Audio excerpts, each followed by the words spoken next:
Well, let me just say I am so excited to share this story with you guys at home this morning. A Frankfort resident who holds a very special place in my heart is getting ready to celebrate a major milestone. My great-grandma, Mary Ransopher, she'll be turning 110 years old on Christmas Day. So after living for more than a century, I sat down with my great-grandma just to talk about her life and also her 110th birthday milestone.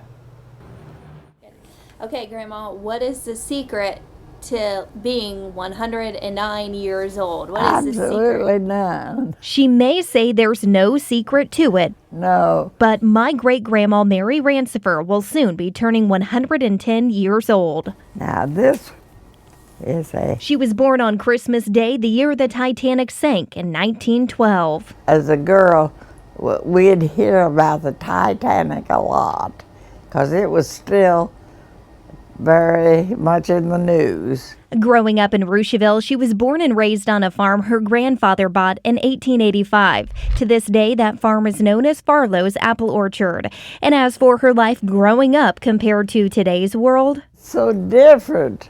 I don't know how you could live like we did when we had the outhouse and the barn and the animals and all like that, and then now most people living in town.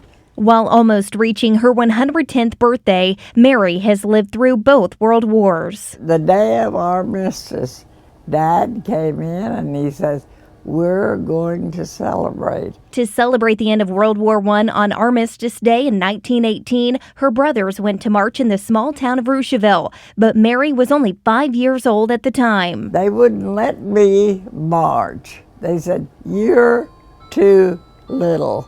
And that's the main thing I can remember, because it hurt my feelings. As far as inventions she's seen in her lifetime, phones, cars, and electricity are just a few to name.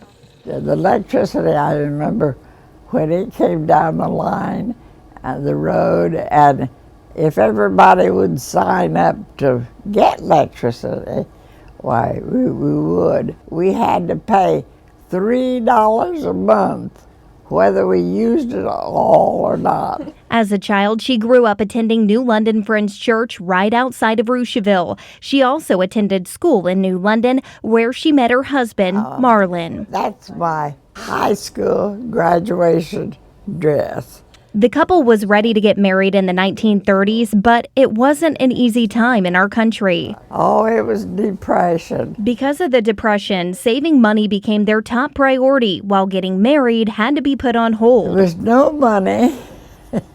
I mean, everybody, I didn't know we were poor, but I guess we were. The two finally tied the knot in 1935, which was a quick and easy process back then. You just went and got your marriage license and got married that night.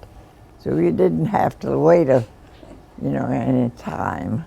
Shortly after getting married, Mary and Marlin started their family and had 4 children. Her 2 daughters, Jane Ann and Susan, remember always having the best clothes. She sewed so much, made so many nice things, unusual, different. Mary loved to sew. She made both Susan and Jane Ann's wedding dresses. Mine was velvet and very hard to sew. Susan and Jane Ann say their mom raised them to live a healthy and clean life, and also to follow the path of righteousness. Through her 109 years, she's been able to see 5 generations of family. It's nice to have family and that they're healthy. That's the main thing. From attending church services as a child, getting married in it, and now celebrating her 110th birthday, on Sunday, all 5 generations held an early birthday celebration for Mary at the church where it all started. Oh, it's wonderful. Wonderful. Absolutely.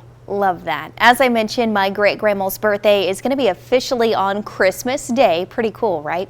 So feel free to send her some birthday cards over to the Wesley Manor in Frankfort. I know she would absolutely love that. We'll have all of those details attached to this story over on our website at WLFI.com.